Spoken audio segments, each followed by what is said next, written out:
More on Europe's migrant crisis now, and more than 100,000 migrants reached the EU's borders just last month. 100,000. That's triple the number at the same time last year. So what is New Zealand doing on the international stage to help? Otago University international relations expert Robert Patman joins me now. Robert, morning to you. Thanks very much for your time. Good morning, Paul. This is almost an impossible conversation that we're going to have now, but of course, when you're on the Security Council, you shouldn't really be putting anything into the impossible basket. It's true to say, isn't it, that the biggest single contributor to these 60 million people seeking refuge in the world is the crisis in Syria? Yes, but it's both war in Syria, but also, don't forget, there's something like 30 wars going on around the planet as we speak, Paul. Civil wars, and also you've got great economic deprivation. We live in a world where 20% of the world doesn't get enough to eat every day, 20% of the world cannot read or write, and 20% don't have access to safe drinking water. So given those inequities, then of course we live in an interconnected world where goods and services can be moved with increasing speed, and as we found out, people can now be moved, transferred either coercively or on a voluntary basis, also increasingly with considerable ease. Yeah, the other thing, re the percentages of people you've just given us, virtually 100% of people have access to information about the rest of the world. So for a long time, people that lived disastrous lives had no idea how different things were in other countries. Now people can see through social media, through the internet, they can see that really if you can make it to another country, you've got a chance to really raise the conditions of your own life and the life of your children. So what can we do? Because increasing the number of refugees we take in New Zealand is really not going to help at all. Well, it might be a step in the right direction, but it's certainly not the solution. And I think, and we have to be, measured about this, Paul. New Zealand can play its part on the Security Council, but I think two things have to happen. With respect to the short-term crisis in Europe, Europe has to develop a single asylum policy. At the moment, they're squabbling over, which country should take a certain number of refugees. But more generally, globally, we do actually have to move away from this idea that sovereignty, these problems are someone else's problem. If you look at the Syrian crisis, between 2011 and 2015, 200,000 people have died in that country.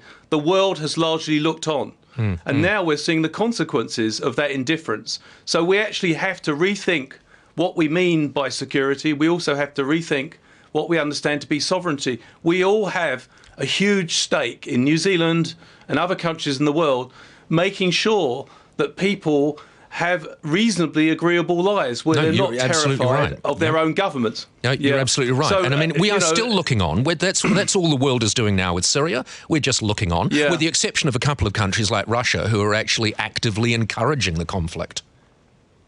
Yes, but one of the crucial things, I know the New Zealand team on the Security Council are determined to do two things if they can. One is to rein in the use of the veto. The veto by the permanent 5 members, that's the United States, China, Russia, Britain and France, is one of the biggest impediments to addressing some of the world's key problems. Because the trouble is, you just mentioned Russia. Russia used the veto 3 times to thwart resolutions which the United States and its partners were trying to push forward to bring about a transition in Syria which would avoid the sort of problems we're seeing.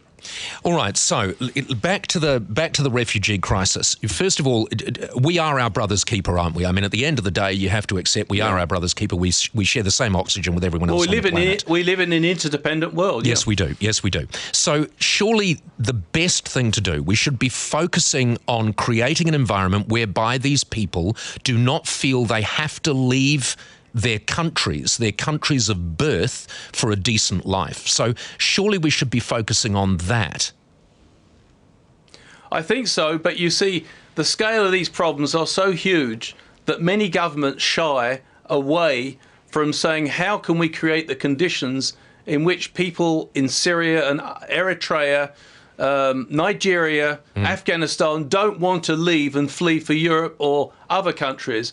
And, these problems are really deep. And so many countries just believe that they put those challenges in the too hard basket. As an interim measure, Yeah, as an interim measure, Robert, should countries like us, rather than talking about taking in more refugees, which we can or can't do, I mean, at the end of the day, that's really not going to help this crisis.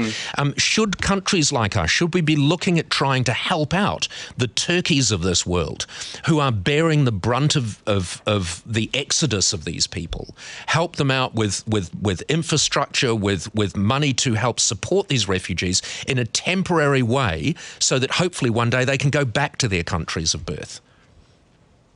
Yes, I think that's part of the range of measures. And of course, you mentioned Turkey. In the European context, also Hungary, Greece and Italy are bearing the brunt of what's happening at the moment. And there is a case for saying, and certainly in Europe they're making it now, that these countries must be given much more support. But I think, going back to your early question, I think we have to make the UN much more relevant to some of the key problems in the world. Yep. At the moment, the UN's a bystander. It can't get involved in many of the key problems of the world because someone on the Security Council doesn't want them to be. And as a result, we have a situation where we have the biggest refugee crisis, the biggest migrant crisis since the Second World War. Well, so far from the UN, this has been a fail. Just very quickly, Robert, do you think there's any chance that during our time on the Security Council we will be able to affect any tangible change? I think there's a chance. And what we mustn't do is, give in to defeatism. We must try. New Zealand's in a good place. It hasn't got an axe to grind. It is a disinterested observer. And I think New Zealand prides itself on in defending the rights of the small person. So I think, we believe in a fair go. I think we've got to try hard to bring about reform in the UN Security Council and therefore create the conditions which can begin to address some of the problems which are leading people to flee their countries. This is a moment in history. The world is watching. Robert, thank you very much for joining us. Robert Patman, Otago University International Relations expert. And the world is watching, and we will be judged on this, whether we are successful or not.